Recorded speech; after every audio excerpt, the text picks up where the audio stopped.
Bienvenido a un nuevo vídeo. Vamos a continuar con la serie de vídeos relacionadas con las máquinas simples y en este caso vamos a trabajar la polea simple y la polea compuesta. Ambas se estudian ya desde la educación primaria, aunque es luego ya en educación secundaria, muchas veces en la asignatura de tecnología, donde se trabajan ya más relacionadas con el propio concepto de la Ley de Conservación de la Energía. Vamos a empezar en concreto con la polea simple. Para ello hemos construido este pequeño marco. Fijaros, casi siempre en este canal estamos utilizando materiales muy caseros. Es verdad que se pueden construir marcos para las poleas, podéis encontrarlos en internet con cartón y con materiales más sencillos, pero luego no funciona suficientemente bien para lo que aquí pretendemos. Así que aquí sí que hemos construido un pequeño marco de madera con dos ganchitos aquí de donde colgar las poleas. Y luego utilizamos también estas poleas que se pueden adquirir, son bastante baratas y son bastante mejores que las que podríamos hacer de forma manual con cartón o con materiales así que no nos van a servir para el fin que nosotros pretendemos aquí. Bueno, primero vamos a empezar con la polea fija. La polea fija está compuesta de la polea como tal, sujeta directamente al techo, digamos, y tenemos aquí la cuerda y aquí un vasito donde vamos a contener el peso. Según la teoría y lo que le contamos al alumnado, es que la polea fija no da ventaja mecánica, es decir, no te permite levantar los objetos con menos fuerza del propio peso del objeto. Esto que se aprende casi siempre de forma teórica, lo que conviene, como siempre, es probarlo de forma práctica.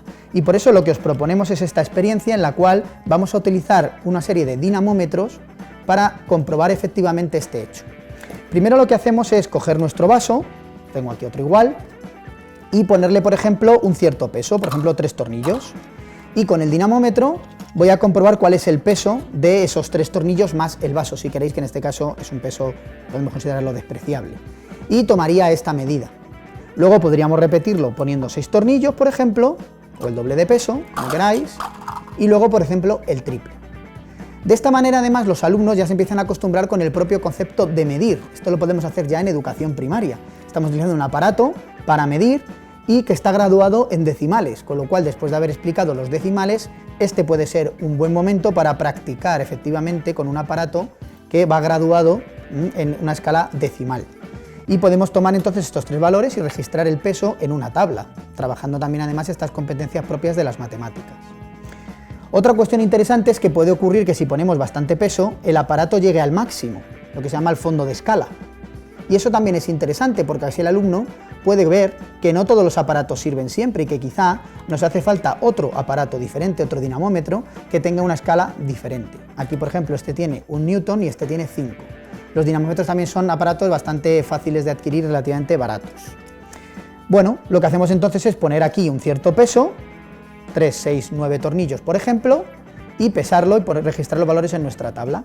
Y luego lo que vamos a hacer es compararlo con el caso de la polea. Pongo aquí, por ejemplo, 3 tornillos con el dinamómetro, lo sujeto de aquí y lo levanto, ¿sí? Y registro el dato que me da el dinamómetro. Lo que estoy midiendo aquí es la fuerza que yo necesito para levantar y mantener aquí el objeto. Comparo este valor con el que tenía sin la polea, para 3 tornillos, 6 tornillos, 9 tornillos, para un peso, 2 pesos, 3 pesos, lo que queráis usar. Y lo que el alumno va a comprobar es que el resultado es efectivamente el mismo. Puede haber una pequeña variación, muchas veces estos aparatos no están del todo bien calibrados, puede que aquí haya algún tipo de rozamiento, en fin, pero más o menos va a ser prácticamente el mismo valor, lo que nos muestra que efectivamente la polea simple no nos da ventaja mecánica. ¿Qué ventaja entonces o qué utilidad tiene una polea como esta, si en realidad no me está ayudando? Bueno, la ventaja son dos. La primera, que para levantar un objeto muchas veces nos es mucho más cómodo tirar hacia abajo que si yo tuviera que levantar el objeto tirando hacia arriba. Incluso a veces ni siquiera puedo yo desde aquí arriba tirar. Entonces, la primera utilidad es esa, que puedo tirar hacia abajo, que muchas veces resulta mucho más cómodo aunque necesite la misma fuerza que el propio peso del objeto.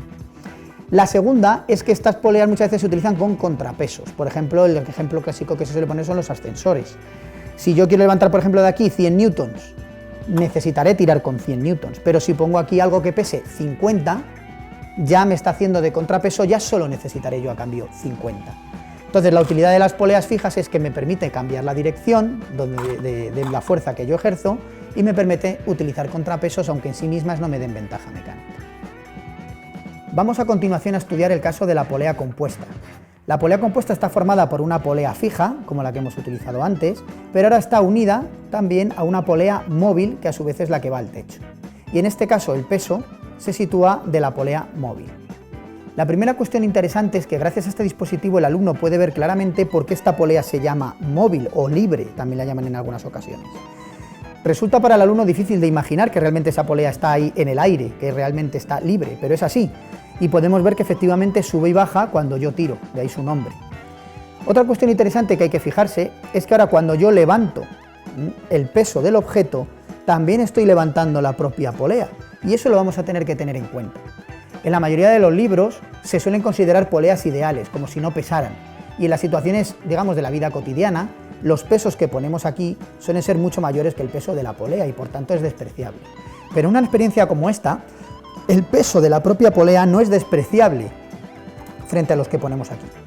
Por eso lo primero que tenemos que hacer en el propio experimento es pesar de nuevo lo que pesan los 3, 6, 9 tornillos, pero con la polea. Es decir, lo podría coger, por ejemplo, desde aquí, estas actividades siempre es mejor hacerlas al menos por parejas, y pesarlo de esta forma. De esta manera estamos pesando no solo los pesos de antes, sino también añadiéndole el peso de la propia polea. También podríamos pesar la polea suelta y sumársela a los valores que teníamos antes, si lo preferís de esa forma. Bueno, volvemos a colocar el sistema y ahora sí lo que hacemos es comparar esos pesos que hemos obtenido con lo que nos da el sistema de poleas. Vuelvo a poner aquí 1, 2 y 3 pesos, 3, 6, 9 tornillos, y lo comparo con el valor que tengo sujetándolo de esta manera. Bueno, según la teoría, el valor que vamos a obtener es la mitad del peso anterior.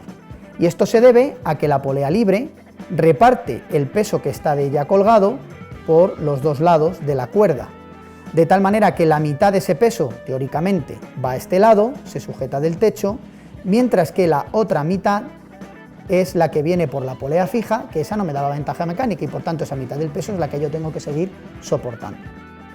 En la práctica los valores, como antes, puede que no sean exactamente la mitad.